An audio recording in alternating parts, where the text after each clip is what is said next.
안녕하세요. EBS 뉴 탐스런 과학 생명과학 부분의 권주희입니다. 드디어 우리가 이제 5번째 대단원으로 우리 지금 넘어왔지요. 우리가 주로 선생님하고는 3단원에서 만나 뵀는데요.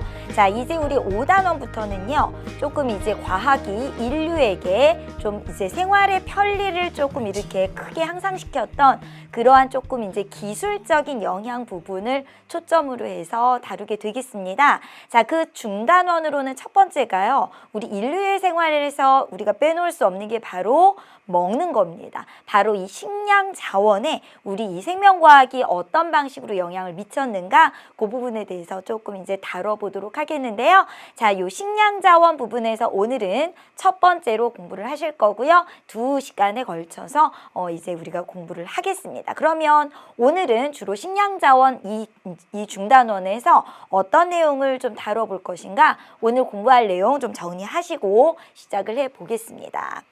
단원은 인류의 건강과 과학기술, 바로 굉장히 이 실생활과 관련된 그러한 부분인데요. 그중에서 우리 식량자원이라는 중단원이라고 말씀을 드렸고요. 자, 이 중에서 오늘 공부하실 내용은 질소의 순환, 비료, 육종 이렇게 3가지 이 소단원에 대해서 공부를 할게요. 교재로는 226쪽에서 228쪽까지 본문의 내용 좀 이제 개념 정리를 해보실 거고요. 그 다음에 231쪽에 있는 기본 문제로 확인을 해보시고 오늘은 234쪽에 있는 실력 문제도 한 문제 풀어보도록 하겠습니다. 그러면 이제 오늘 주로 다룰 내용이 무엇이냐? 질소의 순환, 그리고 비료, 그리고 이제 육종에 관한 내용인데요. 조금 이제 생소한 그러한 내용들이 좀 이제 펼쳐져 있다고 볼 수가 있습니다. 먼저 질소의 순환에 대해서 우리가 조금 얘기를 할 수밖에 없는데, 자, 우리가 이제 요 내용을 얘기를 하기 전에 갑자기 왜 질소가 순환하는 것에 대하여 다루어야 하는가? 우리가 이제 중단원이 식량 자원이잖아요. 그렇다면 이 식량의 가장 핵심적인 부분은 생물 중에서 어떤 생물이겠어요? 아무래도 식물이 되겠죠. 동서양을 막론하고 우리가 에너지를 내야 하는 주식은 바로 탄수화물을 공급하는 식물이어야 합니다. 생산자가 광합성 같은 것들을 해서 이제 우리가 먹고 살 에너지원을 만들어주는데 그것은 바로 탄수화물 또는 이제 이제 식물들이 자체적으로 생산해야 되는 단백질 같은 경우도 있어요. 그러니까 우리가 주로 주식은 탄수화물이지만 그 식물이 결국에는 탄수화물을 생산하기 위해서는 식물 또한 단백질을 만들지 않으면 안 됩니다. 자, 무슨 말인고 하니 우리는 주로 식물이 광합성을 해서 얻은 탄수화물, 즉 녹말 같은 거를 얻어내요. 그런데 이 녹말을 식물이 얻어내기 위해서는 그 식물 자체도 효소 같은 것들을 활용해서 단백질 합성을 할 수 있어야 된다는 거예요. 그렇다면 식물은, 자, 식물 입장에서 생산자의 대표적인 예로 식물을 얘기를 할게요. 식물은 녹말과 같은 탄수화물만 만들어야 되는 게 아니라 뭐도 만들어야 됩니까? 단백질 핵산과 같은 자기 자체의 필수적인 생명활동을 해야만 하는 이러한 질소가 포함된 화합물도 만들어야 돼요. 우리가 탄수화물을 만드는 과정을 광합성이라고도 하지만 탄소 동화작용이라고도 하거든요. 그렇다면 이런 물질들은 탄수화물이 아니고 뭐라고 얘기해야 될까요? 단백질과 핵산 같은 것들을 질소화물이라고 그래요. 또는 질소가 들어가 있는 유기물이기 때문에 질소 유기화합물이라고도 얘기를 합니다. 그렇다면 이런 것들을 만들어내는 작용은 뭐라고 하느냐? 자, 이 과정을 탄소 동화작용이라고 한다면 식물이 이 단백질이나 핵산과 같은 질소 유기화합물을 만들어내는 과정을 질소 동화작용이라고 해요. 말이 조금 어렵지요?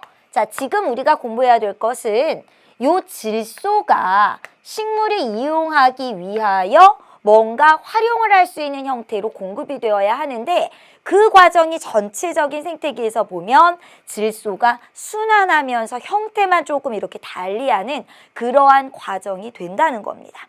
그러니까 질소는 우리에게도 필요하지만 식물에게도 반드시 필요하고 식물이 질소를 이용해서 이러한 질소화합물들을 만들지 않으면 결국에는 우리들 인간도 생활을 영위하기가 힘들다라는 뜻이죠.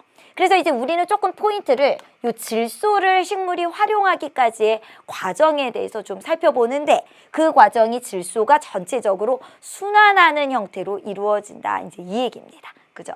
자, 그러면 우리가 그 질소가 어떤 식으로 순환하면서 식물이 결국에는 이용도 할 수 있게 되는가? 그 과정을 이제 이 그림으로 한번 조금 찬찬히 살펴보도록 할게요. 자, 그렇다면 식물이 이용할 질소의 근원은 대부분 어디에 있는가? 여기서부터 시작을 합시다. 대기 중에 굉장히 많은 기체가 바로 N2, 질소 기체인 거 아시죠? 그런데 중요한 건 이 N2라고 하는 이 질소 기체를요, 식물이 직접 이용을 못합니다. 그러니까 이게 광합성하고 좀 다른 점이에요.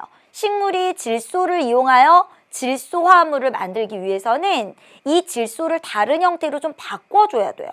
그런데 탄수화물 만들 때랑 좀 다르죠. 탄수화물을 만들 때는 그 탄수화물에 들어가야 될 탄소, C를 그냥 대기 중에 이산화탄소를 바로바로 이용을 할 수가 있어요, 식물이. 그런데 이 질소, 대기 중에 있는 이 질소 기체는 직접 이용을 할 수가 없습니다. 그걸 직접 고정하는 효소가 없어요, 식물한테. 그래서 어떤 단계가 필요한 거 하니?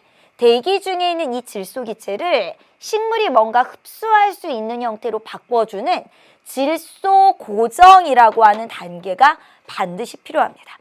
자, 그럼 우리 질소 고정이라는 과정을 한번 잘 살펴볼까요? 그게 어디에 있냐면요. N2가 뭔가 다른 형태로 이렇게 바뀌는 과정. 두 군데에 있습니다. 하나는 요 코스, 요 화살표 쭉 따라가시면 되고요. 또 하나의 코스는 요 과정, 요 코스를 쭉 따라가시면 돼요. 지금 질소 고정이 생물에 의하여, 질소 고정 세균에 의하여 이루어지는 요 과정도 질소 고정이지만 이 대기 중에 있는 질소가 공중방전이란 이 번개치는 것 같은 거거든요. 이렇게 뭔가 생물을 이용하지 않고도 뭔가 이렇게 다른 형태로 바뀌는 이러한 질소 고정도 있습니다. 그러니까 질소 고정은 크게 두 가지인 거예요. 질소 고정 세균이라고 하는 이 세균의 도움으로 NH4+라고 한 요걸 이제 우리는 암모늄염 이렇게 부르거든요. 이렇게 암모늄염의 형태로 이렇게 바꾸는 이러한 질소 고정이 하나 있고요. 그 다음에 뭐가 있냐면 번개 같은 현상에 의하여 공중 방전의 방법으로 요번엔 형태가 좀 다르군요. 요거는 질산염이라고 부르시면 돼요. 또는 질산이온이라고 부르셔도 되고요. 자, 이제 요런 형태로 바뀌는 질소 고정의 단계가 있어요. 어쨌든 대기 중의 질소를 식물이 흡수할 수 있는 형태로 바꿨죠, 이제. 그죠? 요게 이제 질소 고정이에요. 자, 요게 굉장히 중요한 단계였고요. 자, 이 다음 단계를 이제 보도록 할게요. 이거는 직접 식물이 흡수해서 이제 식물이 단백질과 핵산 같은 걸 만드는 질소 동화작용에 써도 되고요. 또는 이 암모늄 이온 또는 암모늄염 요 이온은 어떻게 바뀌기도 하냐면 요 질산 이온 있죠? NO3- 요걸로 형태가 바뀌기도 합니다. 자, 이때 요 암모늄 이온이 질산 이온으로 형태가 바뀌는 과정을 뭐라고 부르냐면 질화작용이라고 하고요. 요 단계에도 누가 관여해요? 세균이 관여합니다. 자, 이 세균은 뭐라고 불러요? 질화세균 이렇게 부르면 되죠. 자, 그 세균의 예를 한번 들어보면요.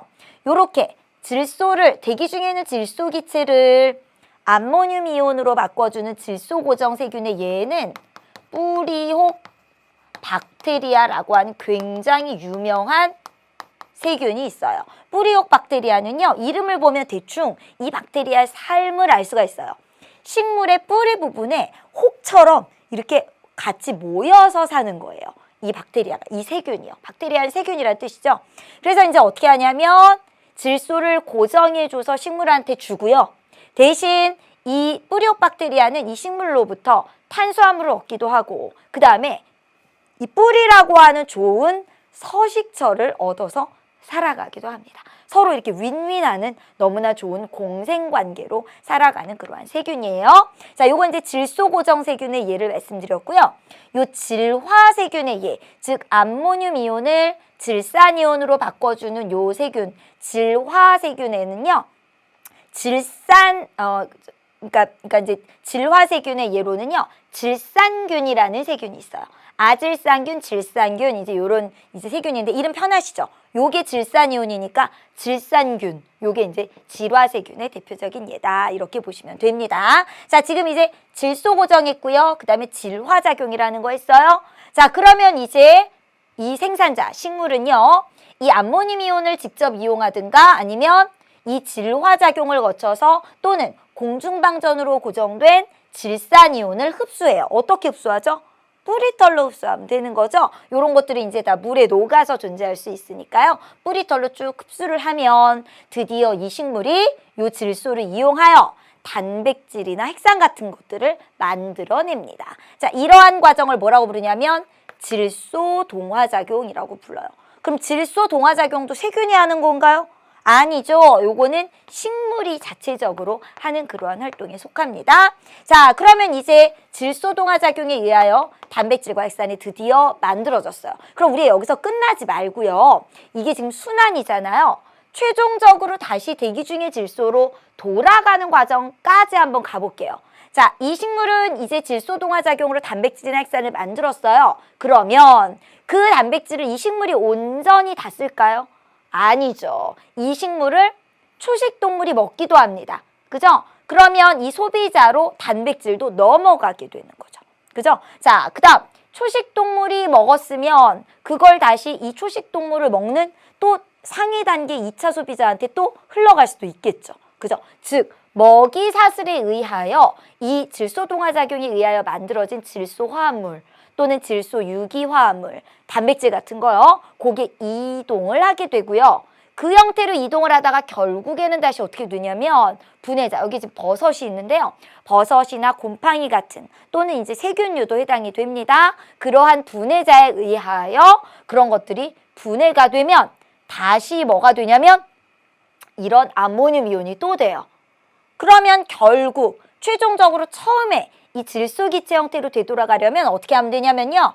자, 요런 형태로 진행이 되다가 탈질소 세균이라는 것이 요러한 질산이온 같은 것들을 만나면 그러니까 여기서 다시 이제 이런 형태로 가고 나서 탈질소 세균인데 요걸 또 이용할 수가 있어요. 그러면 탈질소 세균은 무슨 활동을 하냐면 이걸 다시 우리 질소 고정의 역반응처럼 탈질소 작용이라는 활동에 의하여 다시 대기 중의 질소로 내보내줍니다. 그렇게 되면 결국 순환이 됐죠. 그죠? 자, 지금 너무나 많은 용어와 너무나 많은 생물들이 관여를 하기 때문에 여기 우리 질소 순환 과정을 다시 한번 좀 정리를 해볼게요. 자, 먼저 질소 고정 한번 볼까요? 자, 질소 고정은 뭐로 바꾸는 거죠? 이 질소 기체를 요렇게 바꾸거나 또는 요렇게 바꾸는 거죠. 그죠? 자, 요렇게 바꾸는 질소 고정은 누가 한다고요? 뿌리옥 박테리아와 같은 질소 고정 세균이 해주고요. 요거는 세균이 하는 게 아니라 공중 방전으로 하는 겁니다. 자, 이제 또 어떤 작용이 있었냐면 질화작용이라는 게 있었어요. 질화작용은 요 암모늄 이온을 이제 결국에는 최종적으로 요런 형태로 바꿔주는 건데요. 자, 요런 세균을 뭐라고 부르죠? 질화세균이라고 하고 요거의 대표적인 예가 질산균, 요런 균이 있다고 했습니다. 자, 그 다음에 세 번째로 질소 동화작용 봅시다. 질소 동화작용은 고정된 암모늄 이온이나 질산 이온을 가지고 단백질이나 핵산과 같은 자 이런 걸 뭐라고 부른다고요? 용어예요. 유기질소화합물, 질소유기화합물, 질소화합물 이런 식으로 불러주면 되겠습니다. 이런 걸로 이제 바꿔주고요. 그 다음에 이제 결국에는 먹이 사슬을 통해서 이 질소화합물들이 이동을 하고 그 다음 마지막으로 탈질소 작용에 의해 우리 분해자에 의해서 다시 이온화된 그러한 이제 질소화합물들은 탈질소 작용에 의하여 어떻게 돼요? 탈질소 작용에 의하여 결국 대기 중의 질소로 돌아갑니다. 자, 요것도 세균이 하죠. 누가 해요? 탈질소 세균이 합니다. 와, 그러고 보니까 세균이 관여하는 단계가 굉장히 많군요. 그죠? 여기 탈질소 작용도 있었고요. 질소 고정 단계도 있었고요. 질화작용도 있었고요. 그죠?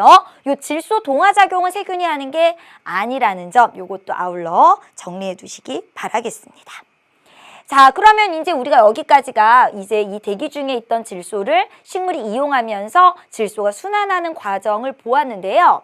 그러면 이 질소의 순환 과정에 의하여 식물이 이 질소화합물을 합성하게 하는 것에만 머물러 있어야 되는가? 이제 그렇지가 않아요. 자, 이제 예전부터 사람들은 식량을 굉장히 소중히 여겼고 그 식량의 대부분을 일단 기본적으로 생산자, 식물을 잘 자라게 하는 데 있겠죠. 그런데 이 식량을 증산하기 위해서는 이 질소의 활용을 굉장히 잘 해야만 한다는 것을 아주 예전부터 사람들이 느끼고 있었습니다. 그래서 사람들이 식물이 잘 자라게 하기 위해서 물만 주는 게 아니라 뭘 주기 시작했습니까? 비료를 주기 시작했어요. 자, 이 식물의 생장을 돕는 비료에는요, 꼭 질소만 들어있는 건 아니에요. 비료의 중요한 요소는 뭐가 있냐면요.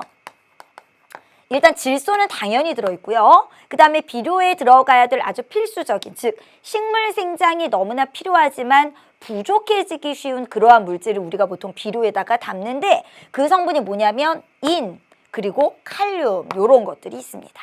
질소, 인, 칼륨 이런 것들이 풍부하게 들어있는 물질을 이제 식물한테 주어서 식물이 조금 더 잘 생장할 수 있도록 돕는 걸 우리가 이제 비료라고 하는데요. 이 비료가 이제 천연 비료가 있고 또 이제 화학적으로 만든 화학 비료도 있겠죠. 그런데 이 비료에 넣을 이 질소는요, 생각을 해보세요. 대기 중에 되게 많은 이 질소 기체를 줘야 될까요? 아니겠죠. 식물이 이용하기 좋은 상태로 마치 이제 그 질소 고정 세균과 같은 것들이 질소 고정을 해놓은 그러한 형태로 이 질소를 공급해 줘야 되는데 이때 이제 인구가 전 세계적으로 증가하면서 어떤 현상이 발생했냐면 이 질소를 아주 많이 줘야 하는 그러한 필요성이 생겼습니다. 그런데 아까도 말씀드렸지만 대기 중에 이 질소라고 하는 거는 이게 구조가요. 화학적으로 이렇게 삼중결합이에요. 그래서 이거를 세균은 물론 이렇게 만드는 능력은 있지만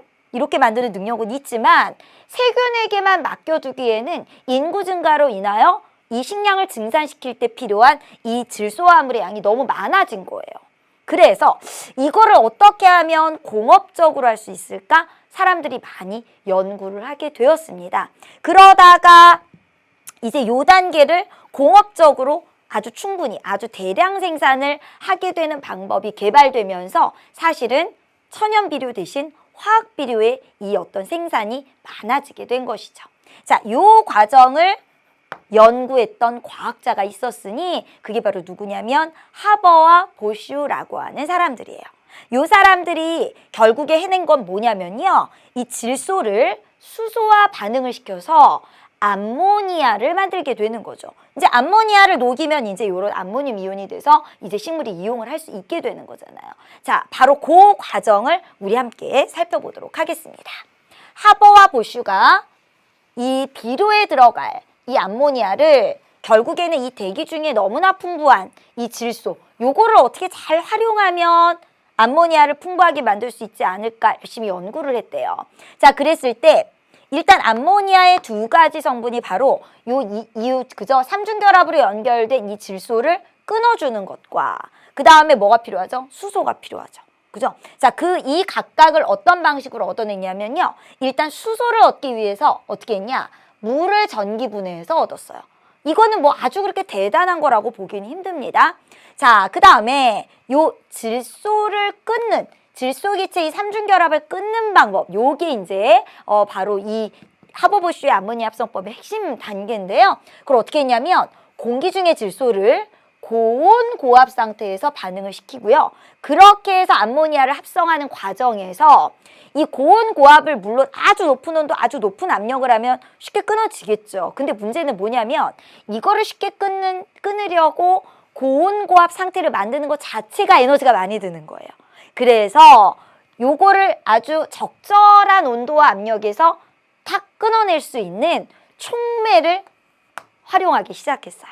그렇게 하면 이 고온 고압의 정도를 조금 줄여서 에너지를 조금만 사용하고서도 이 질소의 요 삼중결합이 끊어지는 거죠. 그래서 여기 보시면 촉매를 이용해서 조금 더 낮은 온도에서 암모니아를 합성할 수 있는 그러한 방법을 개발했습니다. 그러니까 적절한 상태에서 질소와 수소를 활용해서 암모니아를 만드는 매뉴얼을 개발했다라고 생각하시면 되겠어요. 공장에서 요 정도는 충분히 해낼 수 있고 그렇게 큰 에너지 없이 대량 생산, 암모니아를 대량 생산할 수 있는 그러한 기술을 개발했다는 것이죠. 그래서 결국에는 이 과정은 뭐에 도움을 줬냐면 비료의 개발, 곧 연결 더 되면 식량 증산에 공헌했다라고 볼 수가 있는 겁니다. 자, 요거는 그러니까 이제 화학 비료의 생산을 조금 이제 그저 촉진했던 그러한 방법이라고 볼 수가 있어요. 그러면 이렇게 화학 비료들이 계속 업그레이드 되기 전까지 쓰였던 천연 비료, 그리고 화학 비료는 지금까지도 다 지금 공통적으로 사용이 되고 있죠. 그러니까 천연 비료가 화학 비료로 완전히 대체되지는 않았어요. 지금도 천연 비료를 일부 쓰기도 합니다. 그렇다면 그것은 천연 비료에게 어떤 장점, 단점이 있고 화학 비료에도 어떤 장점, 단점이 있는 거겠죠. 물론 화학 비료가 나중에 생겨났으니까 천연 비료의 단점을 극복은 했어요. 하지만 화학 비료가 다시 일부 단점을 가지고 있는 것은 또 사실이에요. 그거를 한번 비교해 보도록 할게요. 자, 천연 비료는 어떤 거냐면요. 여러분들 퇴비 같은 거 아마 그저 들어보셨죠? 거름이라고 부르는 거 있잖아요. 그런 것만 있는 게 아니고요. 굉장히 다양한 천연 비료들이 있어요. 이제 그 축산업에서 이제 나오는 그런 분뇨를 활용하기도 하지만 우리 물 속에 있는 그러한 물고기들의 사치 같은 것들을 잘 발효시켜서 쓰기도 하고요. 뭐 볏짚을 쓰기도 하고요. 굉장히 다양한 천연 비료의 종류들이 있습니다. 이제 대부분은 천연 비료의 방식에는 발효, 이제 세균을 거기다 이제 가해줘서 이제 발효를 시켜서 생산하는 경우가 대부분이에요. 그러면 화학 비료는 어떤 거니? 아까도 말씀드렸듯이 공장에서 이 비료에 꼭 들어가야 될 성분들을 화학적으로 합성해서 일정한 비율로 이렇게 딱 만드는 걸 얘기하는 거죠. 자, 그랬을 때 이제 각각의 장점을 한번 보도록 할게요. 천연 비료의 장점은요. 발효 과정에서 열이 나오거든요. 그러면 뭔가 해로운 어떤 병원균이나 또는 잡초 같은 것이 씨앗에 제거되기 때문에 뭔가 이 식량 증산에 조금 더 도움이 될 수도 있습니다. 그 다음에 이제 땅에 좋아요. 토양의 통기성이 증가할 수 있고요. 산성도도 적절하게 조절이 될 수가 있습니다. 보통 이제 볏짚 같은 거를 태운 재 같은 거에는요, 염기성 물질들이 조금 있거든요. 그래서 이제 그런 걸로 pH가 너무 이제 산성으로 내려가지 않도록 만들어주는 그런 효과도 있고요. 그 다음에 이제 요거는 자연적으로 분해가 되는 성분이잖아요. 그러니까 이제, 여기 있는 오염원들이 만약에 같이 있다면 저절로 다 분해돼서 특별히 환경오염을 일으키질 않습니다. 그러면 결국 수질오염도 일으키지 않게 되는 거죠. 여기서 이제 억제된다는 것은 여기서 이 지금 비료 자체도 분해가 되지만 또 다른 오염원들도 이 비료에 의하여 이 발효 과정에서 분해가 되기도 해서 환경오염이 특히 수질오염이 많이 억제된다고 해요. 자, 그럼 이제 단점을 한번 가볼게요. 천연 비료의 단점은 뭐냐? 대량 생산이 어렵다는 거죠. 그죠? 자, 보통 이제 어떤 가축의 분뇨나 그런 것들을 활용하기 때문에 그거를 많이 이렇게 모으려면은 조금 시간이 오래 걸리고요. 그 다음에 이제 노동력도 많이 필요해요. 이런 작업을 다시 해줘야 되기 때문에 그 다음에 생산하는데 소요 시간도 좀 길어집니다. 그 다음에 이제 여러분들 이렇게 거름 같은 거 쌓여있는데 이렇게 보면은 지나갈 때 되게 냄새 나죠. 그죠? 그래서 이제 제2의 위생적인 어떤 그러한 문제가 좀 발생이 되고요. 그러다 보면 여기 이제 아무래도 미생물을 쓰다 보면은 잘못해서 이제 그저 독성이 있는 어떤 그저 인체나 다른 가축에게 독성이 있는 그런 미생물들까지 증식이 되면서 전염병이 발생할 수도 있어요. 자, 그렇다면 이제 화학 비료를 볼게요. 화학 비료 같은 경우는 짧은 시간에, 그러니까 결국 화학 비료의 장점은 천연 비료의 단점을 극복한 그러한 장점이 되겠죠. 이쪽은 아까 시간이 굉장히 오래 걸린다 그랬는데 여기는 시간이 짧게 걸립니다. 자, 그 다음에 그렇게 되면서 작물의 생장량을 증가시킬 수 있으니까 알고 보면 작물의 생장 그 효과 면에서는 이쪽이 더 좋은 거죠. 짧은 시간 안에 그죠, 해결이 되니까요. 그 다음에 이제 위생적이죠. 이쪽에는 아까 위생적인 문제가 발생한다 그랬는데 여기는 이제 그런 어떤 냄새나고 이제 그런 게 없는 겁니다. 자, 그 다음에 이제 단점은 제2의 에너지가 많이 들어요. 여기 이제 인간의 노동력이 많이 필요하고 생산 시간이 오래 걸린다면 이건 이제 공장에서 전력이라던가 이러한 에너지가 또 많이 들게 되겠죠. 그 다음에 여기는 아까 산성도 조절 효과가 있다 그랬는데 여기는 이제 그게 안 되고요. 그 다음에 이제 부영양화라는 게 생깁니다. 이제 이런 걸 하다 보면은 이제 중간에 많은 그러한 이제 무기물이 좀 많이 생겨요. 그러한 여러 가지 무기업류가요. 이게 이제 물 속에 유입이 돼버리면은 어떤 효과가 생기냐면 이제 물 속에 있던 식물성 플랑크톤이 요 과정에서 생겨나는 그러한 무기물들을 굉장히 좋아해요. 그러면 이제 순식간에 증식이 확 되면서 바로 녹조 및 적조 현상이 발생할 수가 있는 거죠. 부영양화라는 거는 토양에 식물성 플랑크톤이 좋아하는 그 무기물들이 많아지는 상태를 부영양화라고 하거든요. 그래서 이제 제2의 환경오염이 발생할 가능성이 있습니다. 녹조나 적조의 원인 중에 화학 비료의 사용을 이제 좀 손에 꼽기도 한다는 사실이 이제 있다는 거죠. 자, 그럼 어쨌든 이렇게 천연 비료와 화학 비료를 점점 개발하면서 인류는 점점 인구 증가에 발맞춰서 어떻게 하기 시작했어요? 식량 자원을 조금 더 이렇게 풍부하게 만들기 시작했습니다. 자, 그런데 비료만으로 식량 자원이 다 해결이 될까요? 그렇지 않아요. 일단 다른 과학적인 방법도 식량 자원 증산에 이제 어떠한 이제 어떤 배경이 되기도 했는데요. 그러한 방법 중에 과학적으로 식량 자원을 증산하기 위한 기술이 아주 옛날부터 꾸준히 연구되어 왔어요. 그러한 기술을 뭐라고 부르냐면 육종이라고 불러요. 이름이 좀 어렵죠? 자, 육종이라고 하는 것은 말이 어려운데 과학적인 방법으로 기술력을 향상을 시켜서 어떻게든 조금 더 품질도 좋고 그 다음에 양적으로도 식량을 조금 더 증산할 수 있는 작물의 생산량을 증가시키는 어떤 생명공학 또는 이제 과학적인 그런 방법들을 전부 우리가 다 합해서 일반화시켜서 육종이라는 표현을 씁니다. 자, 조금 더 질이 좋거나 양을 늘리거나 이제 이러는 거예요. 자, 그럼 이제 이 육종에는 어떠한 방법들이 있는가? 크게 둘로 나눌 수가 있어요. 하나는 전통적인 육종이 있고요. 또 하나는 생명공학 기술을 이용하는 육종이 있어요.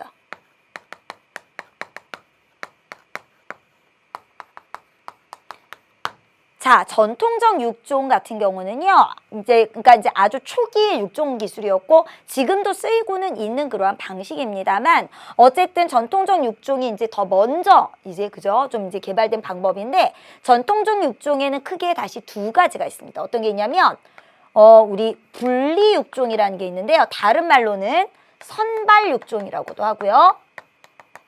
그 다음에 또 하나는 교잡 육종 또는 교배 육종이라고도 하는 방법이에요.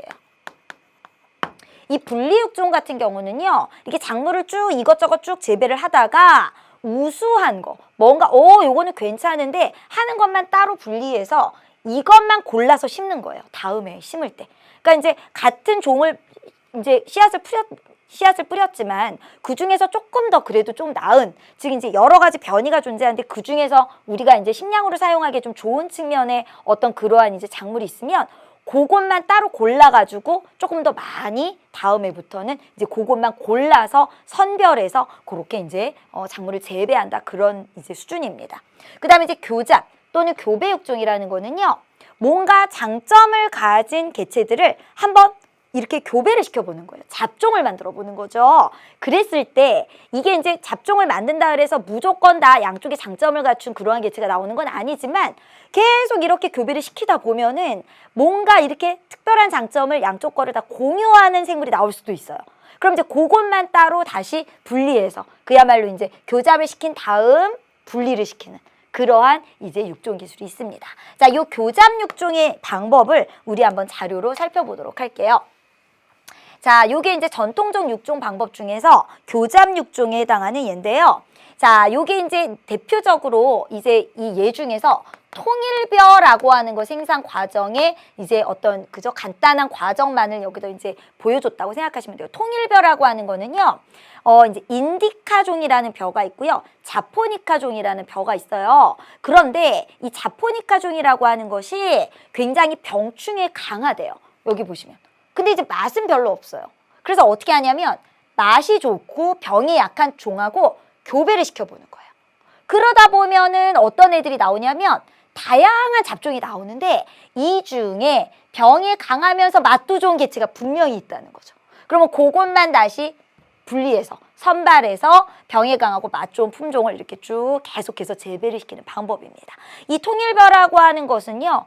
이게 완전히 그 이제 병충해 강하면서 너무나 압도적으로 많은 생산성을 높이는 것에 크게 영향을 준 아주 유명한 그러한 이제 육종 기술의 하나의 예입니다. 이런 거 말고 이제 우리 교잡 육종에 어떤 게 있냐면요. 통일벼 말고 뭐 안진뱅이 밀하고 그다음에 이제 서양의 양밀을 서로 이렇게 교잡했던 소노라 밀이라는 것도 있고요. 그다음에 이제 그 일본에서 있는 이제 참외의 어떤 이제 종하고요. 또 어떤 멜론의 종이라든가 또 러시아의 야생종 같은 것들을 잘 교잡시켜서 얻은 금싸라기 참외라고 굉장히 맛있는 참외가 있어요. 그런 것도 있고요. 그다음에 이제 빵밀이라고 해서요. 요거는 이제 우리가 다음에 말씀드릴 돌연변이하고도 좀 같이 연결이 되는데요. 빵밀 같은 경우는 야생밀하고 애머밀이라는 밀이 있는데 요거를 교잡을 시키면서 중간에 돌연변이까지 같이 일으켜서 지금 우리가 잘 먹고 있는 그 빵의 원료가 되는 그 이제 밀이 탄생했다 그래요. 자, 그럼 이제 우리 교잡 육종, 전통적 육종의 방법을 하나 보셨고요. 이제 우리 생명공학 기술을 이용한 육종을 볼게요. 자, 생명공학 기술을 이용한 육종에는 어떤 생명공학 기술을 이용했는가 이제 요걸 보시면 되는데요. 생명공학 기술을 이용할 때 돌연변이를 쓰는 방법도 있고요. 그 다음에 또 이제 어떤 게 있냐면 실제로 아주 이제 현대의 생명공학 기술 중에 유명한 기술들을 좀 이용하는 예가 있어요. 그 이제 아주 유명한 생명공학 기술 중에 뭐가 있냐면 되게 신기한 건데요. 세포융합이라는 방법이 있고요. 그 다음에 또 하나는 유전자 재조합 기술이라는 게 있어요.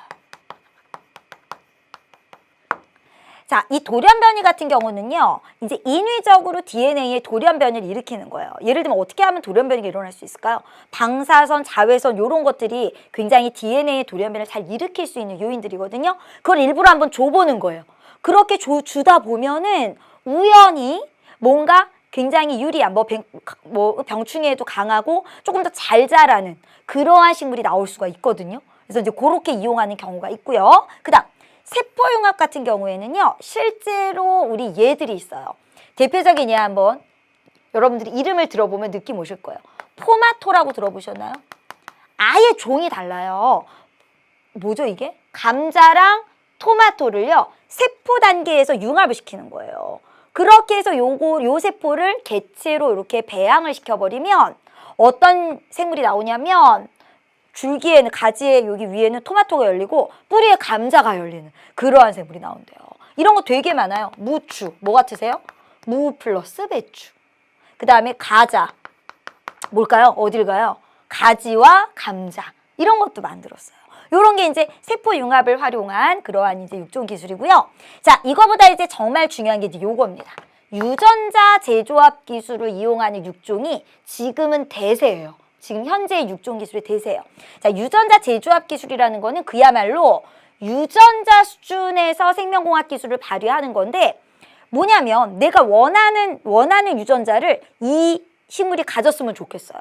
예를 들어 이 식물은 병충해에 좀 약한데 완전히 종이 다른 어떤 세균이 굉장히 이 병충해에 강한 뭔가 병충해 내성을 가진 유전자를 가지고 있잖아요. 그러면 완전 종이 다르잖아요. 저기는 세균이고 여기는 식물이에요. 그러면 그 유전자를 뜯어다 잘라다가 이 식물이 갖도록 하면 이 식물에게서도 그 유전자가 발현되면서 병충해의 내성을 갖는 그러한 형질이 나타나게 하는 겁니다. 그러니까 정말 이거는 마법이죠. 뭐냐면 원하는 그러한 특성을 가질 수 있도록 만들어주는 기술이에요.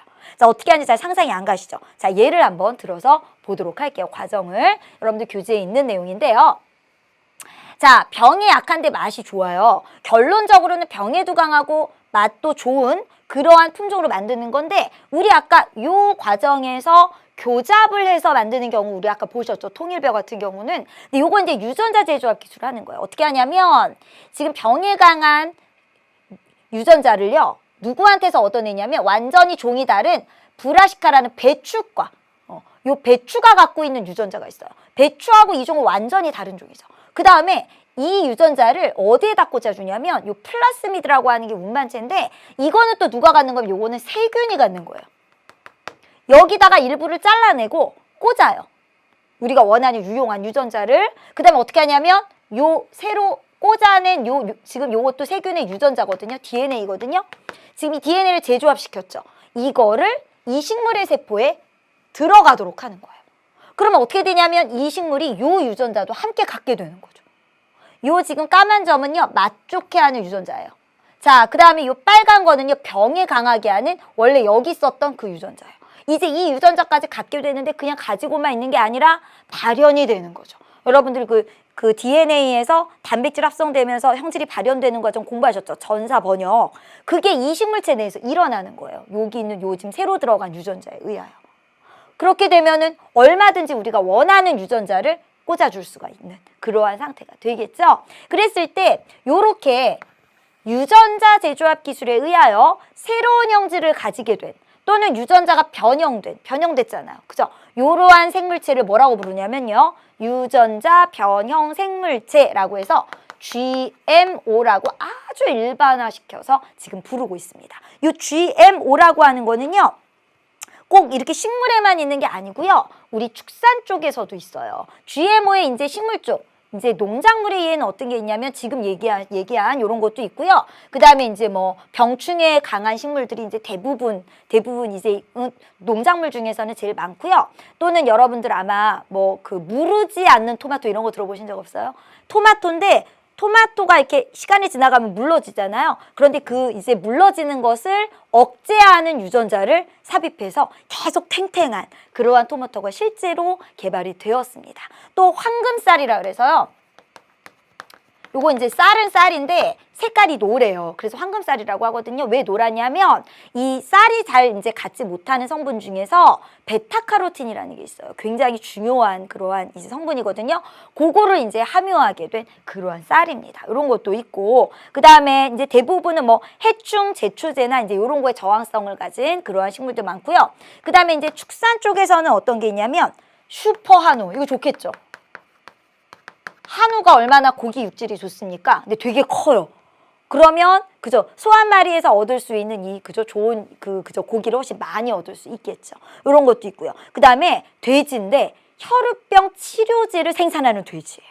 그런 것도 있고요. 굉장히 다양한 GMO들이 지금 현재 많이 개발이 되고 있습니다. 그럼 우리가 지금 육종 기술에 대해서 여러 가지 다양한 걸 보셨는데요. 일단 크게 전통적 육종과 이렇게 생명공학 기술을 활용한 그러한 이제 육종들이 있죠. 자, 요걸 한번 비교를 해보도록 할게요. 특히 우리 생명공학 기술을 이용한 육종 중에서는 지금 이제 대세라고 말씀드린 유전자 재조합 기술을 이용한 육종. 요걸 찍어서 한번 비교를 해보도록 하겠습니다. 자, 먼저 일단 공통점은 어쨌든 간 둘 다 육종이에요. 그러니까 결국 작물의 생산량을 증가시키고 조금 더 질을 높이고 싶고 그 다음에 이제 유용한 유전자가 도입이 됩니다. 전통적 육종도 그게 되나요? 되죠. 어떻게든 교잡을 시키든 선별을 하든 간에 유용한 유전자가 도입된 개체를 그저 계속해서 얻어내는 게 목표니까요. 자, 차이점은 여기 이제 교배에 의하여 유전자가 보통 도입이 된다면 여기는 직접 그저 내가 원하는 유용한 유전자를 삽입하는 그러한 방법을 쓰고요. 그 다음에 이제 장점은 요거는 이미 자연계에서 안전성이 검증이 됐는데 이거는 지금 현재 안정성 검증이 잘 안 되어 있는 상태예요. 굉장히 최근 기술이기 때문에. 그 다음에 종 간의 교배 제한이 없어요. 아까 보셨죠? 그 유전자가 이 작물과 전혀 상관없는 그죠? 그러한 다른 생물 것도 가능합니다. 근데 대신 이제 단점은 이쪽이 시간이 좀 많이 걸린다는 거고요. 이쪽의 장점은 여기에 단점이 됩니다. 바로 안전성 검증이 아직 잘 안 되어 있고요. 생명윤리 문제 같은 것들도 많이 나오고 있어요. 그러니까 이 생물들에게 유전자를 이렇게 조작하는 것이 과연 생명윤리적으로 합당한가라고 하는 그러한 이제 윤리적인 문제가 지금도 남아 있습니다. 그럼 이제 우리 문제를 풀면서 오늘 공부한 내용들 조금 정리를 해보도록 할게요. 여러분들 231쪽에 보시면요. 기본 문제들이 있거든요. 먼저 1번 문제 보겠습니다. 이 그림은 이미 아까 다 봤던 그림이죠? 바로 질소의 순환 과정이에요. 자, 그럼 우리 바로 문제로 볼게요. 1번에 질소 고정 세균은 대기 중의 질소를 요 과정이죠. 질소 고정 세균. 대기 중의 질소를 뭘로 바꿔요? 암모늄 이온으로 바꿔줍니다. 단백질로 전환시키는 거예요? 아니죠. 요거를 단백질로 전환시키는 게 질소 동화작용이고요. 질소 고정 세균은 암모늄 이온으로 전환시키는 겁니다. 1번 틀렸고요. 2번에 질소 고정 세균이 없으면 생물체는 대기 중의 질소를 이용할 수 없나요? 여기 말고도 이용할 수 있는 단계가 또 있죠. 공중방전을 해도 이 코스처럼 똑같이 활용할 수가 있습니다. 따라서 여기 보시면 2번도 틀렸죠. 3번에 질화작용은, 자, 질화작용을 화학적으로 한번 볼게요. 질화작용은 결국에는 NH4+가 NO3- 되는 거예요. 자, 요게 산화인지 환원인지 한번 보세요. 질소 입장에서 봤을 때. 수소가 있었는데 수소가 없어지고 산소가 붙었죠. 그럼 뭐예요, 이거? 산화죠, 산화. 그런데 여기 뭐래요? 환원되는 과정이다. 틀렸습니다. 수소를 잃고 또는 산소를 얻고 이거는 산화죠. 4번 볼게요. 질소는 자 일단 생산자에서 시작하면 생산자에서 어디로 이동해요? 소비자로. 어떻게 이동하죠? 먹이사슬로. 그 다음에 분해자로도 이동을 하죠. 여기 보시면 생산자에서 소비자로 이동을 하는데 자 이동할 때 어떤 형태로 이동을 하는 겁니까? 먹이사슬로 이동할 때 먹어서 뭘 먹어요? 유기물 저 자체를 먹는 거죠. 그러니까 질소유기화합물 또는 유기질소화합물 또는 유기물의 형태로 이동한다. 여기는 유기질소화합물이라고 나와 있네요. 유기질소화합물의 대표적인 게 단백질 같은 거 얘기하는 거예요. 그 형태 자체로 이동을 하는 거니까 4번 맞는 서술이 되겠습니다. 5번에 질소고정과 탈질소세균, 질소고정세균과 탈질소세균, 세균 나오면 뭐예요? 세균. 요거는 원핵생물입니다. 세포 구조가 원핵세포로 구조가 되어 있어요. 원핵생물에 속합니다. 따라서 진핵생물이다. 틀린 서술이 되겠네요. 정답은 4번 골라주세요. 자, 이제 우리 2번 문제 보실까요? 자, 요거는 하버보쉬의 암모니아 합성법에 대한 얘기인데요. 자, 가로에 기역, 니은, 디귿을 한번 채워보래요. 자, 하버보쉬의 암모니아 합성법은 질소와 수소를 이용해서 암모니아를 대량 생산하는 방법이었죠. 그랬을 때 수소를 어떻게 해서 얻어냈다고 했죠? 물을 어떻게 했다? 전기분해했었죠. 그죠? 자, 그 다음에 이제 질소를 고온고압 상태에서 반응시켜 무엇을 대량 합성하는 것이다? 암모니아를 대량 합성하는 것이다. 자, 그 다음 디귿은 뭘 얘기하는 걸까요? 요거를 이용하여 자, 니은은 암모니아예요. 암모니아를 더 낮은 온도에서 합성할 수 있게 되었대요. 뭐를 이용했다? 촉매를 활용했다. 반응을 더 쉽게 일으킬 수 있는 그러한 물질을 얘기하는 거죠. 그래서 기역은 전기분해, 니은은 암모니아, 디귿은 촉매 이렇게 답 써주시면 되겠습니다. 이제 우리 3번 문제로 갈게요. 전통적 육종 방법에 대한 설명으로 옳은 거래요. 자, 유전자 재조합 기술. 이거 전통적 육종이에요? 아니죠. 생명공학 기술을 이용하는 방법이죠. 유용한 유전자를 삽입, 형질 전환된 생물. 요게 GMO거든요. 요것도 유전자 재조합 기술에 대한 얘기니까 전통적 육종 아니고요. 세포융합 기술로 두 종의 장점을 가진 세포융합 기술도 대표적인 생명공학 기술이죠. 전통적 육종 아니에요. 자, 방사선주여서 인위적으로 돌연변 이유도 요것도 전통적 육종 아니고요. 전통적 육종이 크게 두 가지가 뭐였죠? 분리 선발 육종 또는 교배 교잡 육종이죠. 교배시켜서 나온 자손 중 좋은 것만 고른다. 요게 바로 전통적 육종 방법이 되겠습니다. 자, 이제 우리 또 다른 육종 문제 보겠습니다. 자, 4번 문제인데요. 전통적인 교잡 육종과 유전자 재조합 기술에 의한 육종의 공통점. 둘 다 뭔가 생산성을 증가시키고 그죠? 조금 더 유용한 유전자를 가진 개체를 만드는 거죠. 농작물의 생산량 증가시키고 품질 개량한다. 이건 육종 자체의 기본적인 목표예요. 유용하고 새로운 형질이 도입된 농작물 생산할 수 있죠. 이때 이 도입의 과정이 유전자 재조합 기술일 수도 있지만 교배하다 보면은 우연히 도입이 되기도 합니다. 그죠? 전통적 육종에서도 가능해요. 그런데 원하는 유전자만 도입하는 거는 이거는 유전자 재조합 기술이죠. 그래서 정답은 기역, 니은 골라주세요. 자, 이제 우리 실력 문제로 한번 가보도록 할게요. 과연 실력 문제는 조금 더 어려운가? 여러분들 교재 234쪽에 보시면요. 이런 문제가 있습니다. 자, 우리가 지금 말로 그죠? 또는 그림으로 여러 가지 육종 기술에 대하여 조금 살펴보았는데요. 그걸 이렇게 모식도로 그려놔도 무슨 기술인지 어떤 육종 방법인지를 알 수 있나 한번 살펴보세요.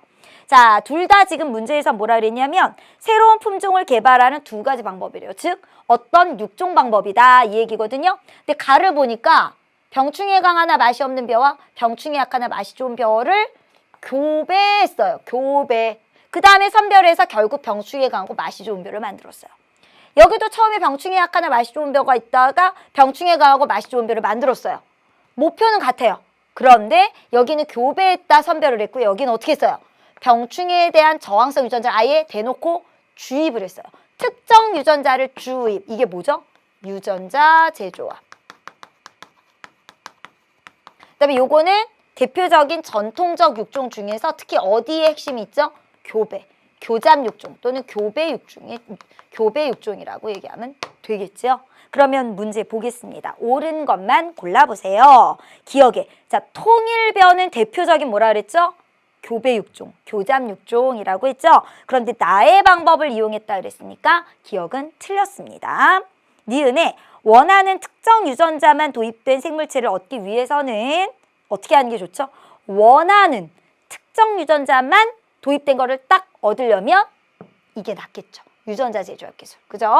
따라서 가보다는 물론 이것도 계속 교배를 시키다 보면 나와요. 그죠? 하지만 원하는 것만 딱 가진 것을 골라내기에는 이쪽이 조금 더 빠르고 더 그죠? 쉽겠죠. 따라서 니은이 맞습니다. 그죠? 나가 더 유리하다 맞고요.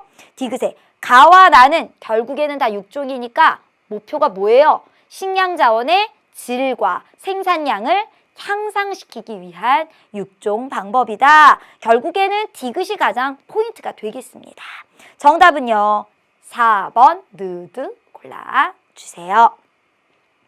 자, 어떠세요? 우리가 앞부분 3단원에 했던 내용보다는 조금 더 훨씬 실생활에 관련된 내용들이 나오죠? 조금 이렇게 지금의 생활과 여러분들이 좀 같이 관련해서 주변을 돌아보시면서 공부를 하시면 좋겠고요. 자, 다음 시간에는 또 우리 식량자원 두 번째 시간인데요. 자, 선생님이 지금 기본 문제를 되게 많이 푼 거 보니까 어때요? 기본 문제만 따로 푸는 시간을 마련하지 않고요. 이렇게 시간 중에 다 풀어서 해결을 하도록 하겠습니다. 즉, 다음 시간에는요. 우리 식량자원 두 번째 시간으로 요 중단원에 들어가 있는 많은 다른 내용들 마저 보시고 기본 문제 끝까지 다 풀어보는 것으로. 물론 우리가 다음 시간에 공부한 내용을 확인하는 차원도 있겠죠. 그러니까 여러분들 내용 예습보다는 기본 문제를 조금 한번 이렇게 대충이라도 좀 풀어오시면은 여러분들이 조금 강의에 조금 더 효과적이라고 볼 수가 있겠습니다. 여러분들 수고 많으셨고요. 다음 시간에 또 만나뵙도록 할게요. 안녕히 계세요.